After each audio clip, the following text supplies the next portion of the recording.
บายดีข้าพเจ้าพุตตี้นะทักชิโดมือกีตาร์สบายดีแค่ห้องน้ำมุงทักชิโดมือห้องน้ำเฮ้ยตรงเนี้ยสบายดีพี่น้อยทักชิโดมือเบสสบายดีมากมือกีตาร์มือเก่าสบายดีพี่มือกองคนทักชิโดคำก็มาใครเป็นหัวหน้าวงบูมีหัวหน้าวงบูมีหัวหน้าวงเลยเป็นอย่างที่คอยใส่ซื้อว่าทักซิโดกับโบยากเนาะมันคือซื้อโบได้ไงล่ะคิดซื้อโบออกแล้วก็ง่ายๆแล้วก็ซิโดทักซิโดแล้วก็มาแล้วก็เอาก็หมายแบบเสื้อสูตรทักซิโด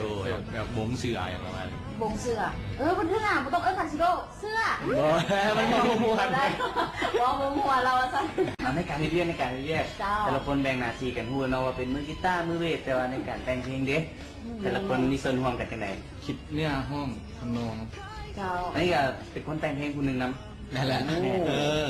อาจารย์ไม่ได้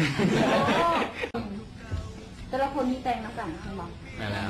เสืออัลบั้มนี่เสืออัลบั้มเนี่ยเรียวไลฟ์แม่นเกิดมาจากชีวิตจริงแล้วซันอันนี้ชีวิตจริงนี่แบบว่าแต่ละเพลงนั้นเป็นชีวิตจริงของคนผู้เดียวบอกหรือว่าของทั้งหมด5 คนในวง